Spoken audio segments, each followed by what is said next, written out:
네, 안녕하세요. 퓨처온입니다. 네, 논팜에 대해서 오늘 잠시 얘기하는 시간을 좀 가져보도록 하겠습니다.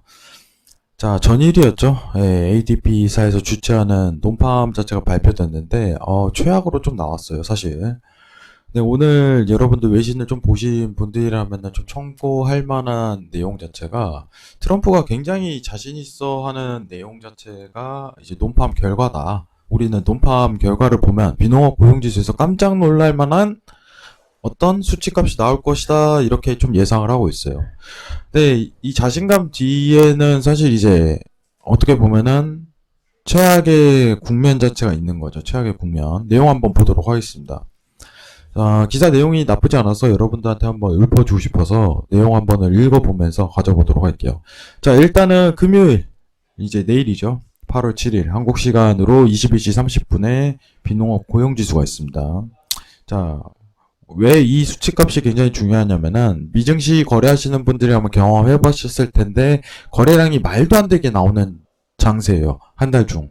왜 그러냐면 실질적으로 비농업 고용지수라는 거는 미국 전반적인 어떤 형태의 고용지수를 직접적으로 언급한 거기 때문에 어마어마하다 이렇게 판단하시면 될 것 같고 뒤에 붙은 K는 1000명에 대한 단위를 얘기합니다. 그러면은 1000, 만, 10만, 100만, 160만 명이 예상이 된다. 이렇게 좀 판단할 수 있겠죠.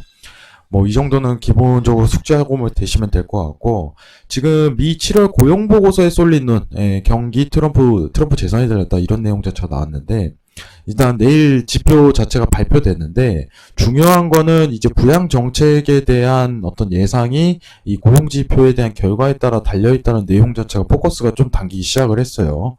자, 내용 한번 이어서 가보도록 하겠습니다.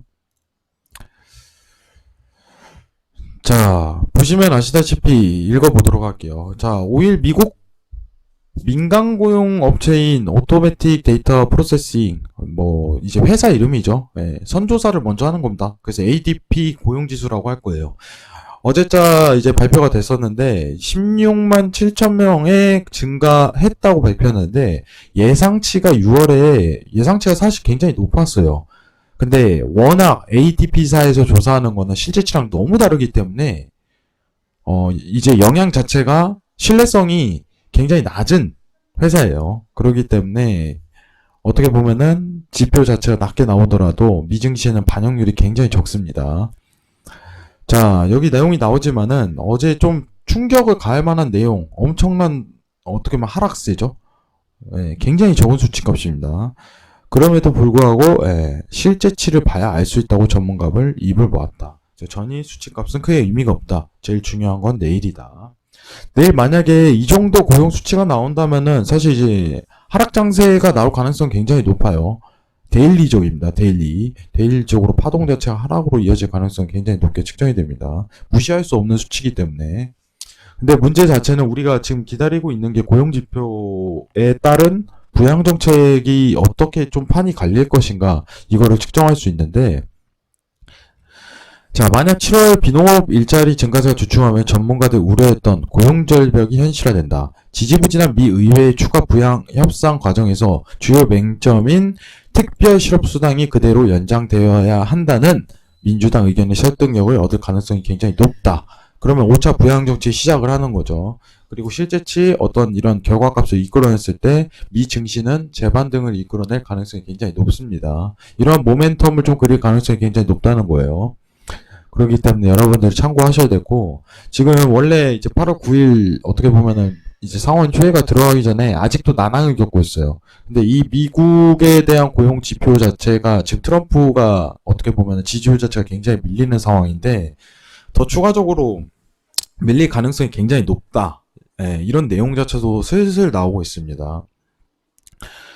자, 일단은 고용지표 전일 ADP사가 나온 부분이 있겠지만은 내일 고용지표는 사실상 굉장히 중요할 것 같아요. 왜냐? 평소와 다른 어떻게 보면 부양정책에 대한 영향 자체를 끼칠 가능성이 굉장히 높기 때문에 말도 안 되는 거래량을 띨 가능성이 굉장히 높습니다. 어제와 같은 16만 정도의 증가세만 나온다면은 이거는 시장에 충격을 가할 만한 요소예요. 왜냐면 시장 상황이 진짜 안 좋다고 판단을 하는 거기 때문이에요. 예상치가 150만, 160만 뭐 이렇게 측정을 했는데 10%가 나온다면은 말이 안 되는 수준이죠. 그리고 실제 그렇게 안 좋게 나온다면은 어떻게 보면 합의점 자체가 민주당 쪽으로 기울 가능성이 굉장히 높다. 이 부분만 판단하시면 될 것 같습니다. 자, 내일 고용지표. 저는 개인적으로 그렇습니다. 논팜 자체는 변수가 워낙 많아요. 그래서 하루 건너 뛰는 것도 나쁘지 않다고 판단을 합니다. 고용지표에 따른 부양정책의 결과가 어떻게 나오는지 결과 이후의 대응 전략을 미 증시에서 모색해도 괜찮을 것 같습니다. 마지막으로 차트 한번 보도록 하면은 지금 사실 요 근래 한 달간 미 증시에 대한 차트 자체가 박스권을 계속 맴돌다가 최근 상승 추세를 다시 이끌고 신고점을 갱신을 한 상태입니다. 눌림 장세라든가 조정에 대한 관심 자체는 언제든지 눌릴 수 있지만은 5차 부양 정책에 대한 결과 나오면은 재반등을 할 가능성이 굉장히 높은데 그거는 결과값이 나오고 대응 전략이 충분히 자리가 나온다는 부분 판단하시면 될 것 같습니다. 피촌 많은 사랑 부탁드리고 구독과 좋아요 눌러주시기 바랍니다. 이상 마치겠습니다.